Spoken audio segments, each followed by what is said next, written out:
Hi friends, coaching for Kannadigas YouTube ಚಾನಲ್ಗೆ ನಿಮಗೆಲ್ಲರಿಗೂ ಸ್ವಾಗತ. ಇತ್ತೀಚಿನ ಸ್ಪರ್ಧಾತ್ಮಕ ಪರೀಕ್ಷೆಯಲ್ಲಿ ಪರಿಸರ ಅಧ್ಯಯನಕ್ಕೆ ಸಂಬಂಧಿಸಿದಂತೆ ಅತಿ ಹೆಚ್ಚಿನ ಪ್ರಶ್ನೆಗಳನ್ನು ಕೇಳಲಾಗುತ್ತಿದ್ದು, ಈ ಒಂದು ವಿಡಿಯೋದಲ್ಲಿ ಪರಿಸರಕ್ಕೆ ಸಂಬಂಧಪಟ್ಟ ಬ್ಲೂ ಫ್ಲಾಗ್ ಸರ್ಟಿಫಿಕೇಟ್ ವಿಷಯದ ಬಗ್ಗೆ ನೋಡೋಣ. ಬ್ಲೂ ಫ್ಲಾಗ್ ಸರ್ಟಿಫಿಕೇಟ್ ಒಂದು ಅಂತಾರಾಷ್ಟ್ರೀಯ ಮಟ್ಟದಲ್ಲಿ ಕಡಲ ತೀರಗಳ ಗುಣಮಟ್ಟವನ್ನು ಪರೀಕ್ಷಿಸಿ ನೀಡುವಂತಹ ಪರಿಸರ ಲೇಬಲ್ ಆಗಿದೆ. ಬ್ಲೂ ಫ್ಲಾಗ್ ಸರ್ಟಿಫಿಕೇಟ್ ಪಡೆದ ಕಡಲ ತೀರಗಳನ್ನು ಪ್ರಪಂಚದ ಅತ್ಯಂತ ಸ್ವಚ್ಛ ಬೀಚ್ಗಳು ಎಂದು ಪರಿಗಣಿಸಲಾಗುತ್ತದೆ. ಪರಿಸರ ನಿರ್ವಹಣೆ, ಪರಿಸರ ಸ್ವಚ್ಛತೆ, ಕಡಲ ತೀರಗಳ ಸಂರಕ್ಷಣೆ ಮತ್ತು ಸಂರಕ್ಷಣಾ ಸೇವೆಗಳನ್ನು ಒಳಗೊಂಡಂತೆ 33 ಮಾನದಂಡಗಳನ್ನು ಅನುಸರಿಸಿ ಈ ಸರ್ಟಿಫಿಕೇಟನ್ನು ನೀಡಲಾಗುತ್ತೆ. ಈ ಸರ್ಟಿಫಿಕೇಟನ್ನು ಮುಖ್ಯವಾಗಿ ಡೆನ್ಮಾರ್ಕ್ ಮೂಲದ FEE ಫೌಂಡೇಶನ್ ನೀಡಲಾಗುತ್ತದೆ. FEE ವಿಸ್ತೃತ ರೂಪವನ್ನು ನೋಡುವುದಾದರೆ foundation for environment education. FEE ಒಂದು ಲಾಭರಹಿತ ಫೌಂಡೇಶನ್ ಆಗಿದೆ. ಮತ್ತು ಭಾರತದಲ್ಲಿ ಪ್ರಸ್ತುತ ಎಷ್ಟು ಕಡಲ ತೀರಗಳು ಬ್ಲೂ ಫ್ಲಾಗ್ ಪ್ರಮಾಣೀಕರಣವನ್ನು ಪಡೆದಿವೆ, ಅದೇ ರೀತಿ ಕಡಲ ತೀರ ಮತ್ತು ಅದು ಯಾವ ರಾಜ್ಯಗಳಿಗೆ ಸಂಬಂಧಪಟ್ಟಿದೆ ಎಂಬುದರ ಬಗ್ಗೆ ಕ್ವಶನನ್ನು ಕೇಳಲಾಗುತ್ತೆ.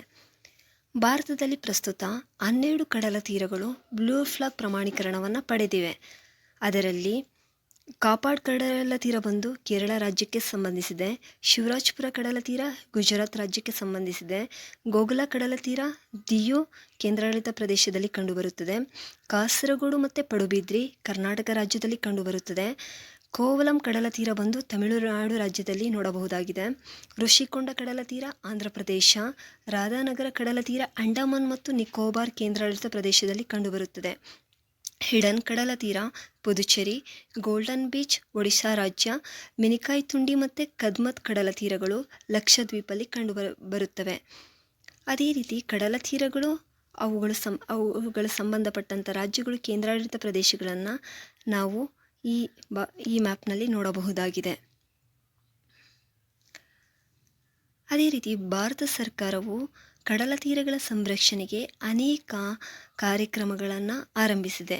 ಅದರಲ್ಲಿ ಪ್ರಮುಖವಾದದ್ದು ಭಾರತವು ಜೂನ್ 2018ರಲ್ಲಿ ವಿಶ್ವ ಪರಿಸರ ದಿನದಂದು I am saving my beach ಅನ್ನುವ ಅಭಿಯಾನವನ್ನು 10 ಕರಾವಳಿ ರಾಜ್ಯಗಳಲ್ಲಿ ಆರಂಭಿಸಿದೆ. ಅದೇ ರೀತಿ ಅಂತಾರಾಷ್ಟ್ರೀಯ ಬ್ಲೂ ಫ್ಲಾಗ್ ಪ್ರಮಾಣೀಕರಣದ ರೀತಿಯಲ್ಲಿ ಭಾರತವು ತನ್ನದೇ ಆದ ಒಂದು ಪರಿಸರ ಲೇಬಲನ್ನು ಸಹ ಆರಂಭಿಸಿದೆ. ಅದರ ಹೆಸರು ಬಂದು ಬೀಮ್ಸ್ನ ವಿಸ್ತೃತ ರೂಪವನ್ನು ನೋಡುವುದಾದರೆ beach environment and aesthetics management services. ಇಷ್ಟು ಸಹ ಬ್ಲೂ ಫ್ಲಾಗ್ ಸರ್ಟಿಫಿಕೇಟ್ಗೆ ಸಂಬಂಧಪಟ್ಟಂತಹ ಮಾಹಿತಿಯಾಗಿದ್ದು, ನಂತರ ನಾವು ಬ್ಲೂ ಫ್ಲಾಗ್ ಸರ್ಟಿಫಿಕೇಟ್ಗೆ ಸಂಬಂಧಿಸಿದಂಥ ಕೆಲವೊಂದು ಪ್ರಶ್ನೆಗಳನ್ನು ನೋಡೋಣ. ಮೊದಲನೇ ಪ್ರಶ್ನೆ ಬಂದು ಜಾಗತಿಕ ಮನ್ನಣೆಯಾದ ಬ್ಲೂ ಫ್ಲಾಗ್ ಪ್ರಮಾಣೀಕರಣವನ್ನು ಯಾವುದಕ್ಕೆ ನೀಡಲಾಗುತ್ತದೆ? ಆಪ್ಷನ್ ಎ ಉತ್ತಮ ಗುಣಮಟ್ಟದ ಆಹಾರ ಉತ್ಪನ್ನಗಳು, ಆಪ್ಷನ್ ಬಿ ಪರಿಸರ ಸ್ನೇಹಿ ಮತ್ತು ಸ್ವಚ್ಛ ಕಡಲ ತೀರಗಳು, ಆಪ್ಷನ್ ಸಿ ಅತ್ಯುತ್ತಮ ವಸತಿ ಸೇವೆ, ಆಪ್ಷನ್ ಡಿ ಹಸಿರು ಕಟ್ಟಡಗಳು. ಇದಕ್ಕೆ ಸರಿಯಾದ ಉತ್ತರವನ್ನು ನೋಡುವುದಾದರೆ ಆಪ್ಷನ್ ಬಿ ಪರಿಸರ ಸ್ನೇಹಿ ಮತ್ತು ಸ್ವಚ್ಛ ಕಡಲ ತೀರಗಳು. ಅದೇ ರೀತಿ ಎರಡನೆಯ ಪ್ರಶ್ನೆ ಬಂದು ಈ ಕೆಳಗಿನ ಯಾವ ಭಾರತದ ಕಡಲ ತೀರ ಬ್ಲೂ ಫ್ಲಾಗ್ ಪ್ರಮಾಣೀಕರಣವನ್ನು ಪಡೆದಿರುವುದಿಲ್ಲ?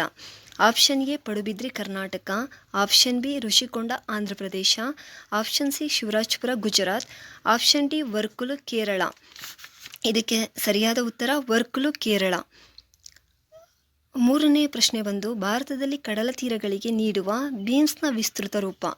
ಬೀಚ್ ಎನ್ವೈರನ್ಮೆಂಟ್ ಮತ್ತು and aesthetic management system, option B beach environment and aesthetic management services, option C beach engagement and maintenance system, option D beach evergreen and application manipulate services.